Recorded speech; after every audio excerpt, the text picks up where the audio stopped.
Hello everybody, this is Caesar of Cali Custom Alignments. We just finished repairing all of the fuel lines. This is the new fuel, 91 octane fuel for the turbo. Just pumping all the gas into the empty tank because we have to empty the whole thing. Right now we're gonna check for leaks, but so far we got some fuel.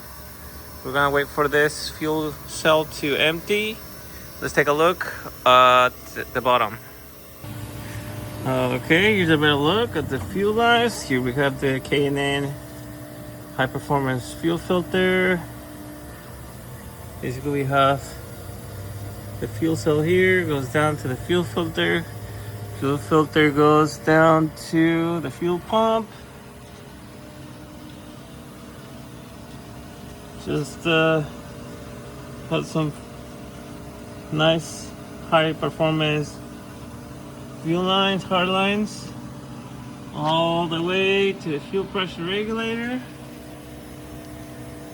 And then same thing back towards the return line. We have it mounted there on the frame, nice and tight, nothing loose. Is the return line all the way to the top of the fuel cell.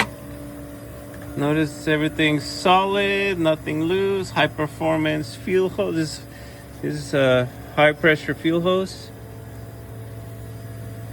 So let me see if I can get a better look.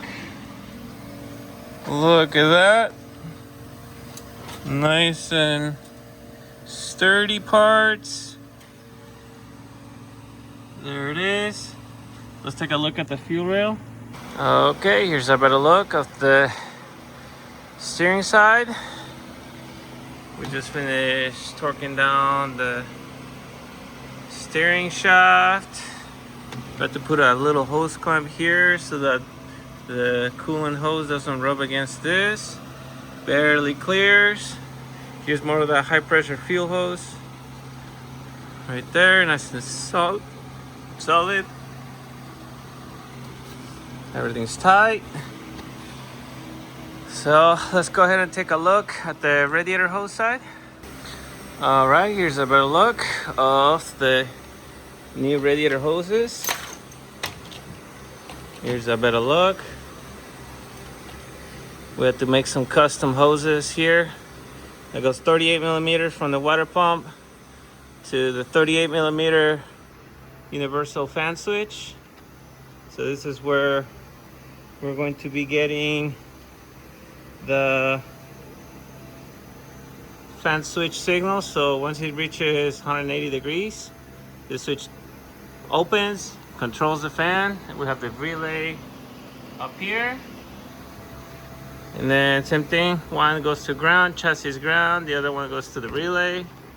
We did have to get a 38 millimeter to 45 millimeter reducer, and that's because there's no hose that goes from 38 to 45, so we just pretty much went full 38 millimeter hose all the way up to here, and then 45. We kept the factory coolant temperature sensor there. All we have to do next is bleed the coolant, but notice there's no coolant leaks. Everything is good, radiator's full. We're using the G05 coolant for Ford motors. So yeah guys, that's pretty much it. Next we have to finish out the intake. Because the ECU that we have now, we can delete the mass airflow sensor part. But that's pretty much it. Let's see if it starts. Cross your fingers, guys. All right, guys, here we go. Cross your fingers. Hopefully it starts. Here we go. On 3, 1, 2, and 3. Oh.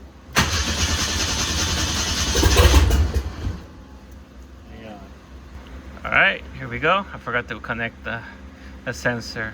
1, 2, 3.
that's it, guys. We got it running. She's alive. And most importantly, no leaks. Next step is getting the downpipe welded. We got the wideband output sensor right there. We just have to weld the bung. And that's it. Cool. Thanks for watching and stay tuned for the fine-tuning step. Pretty much we're good now. All right. Thanks for watching. Stay tuned.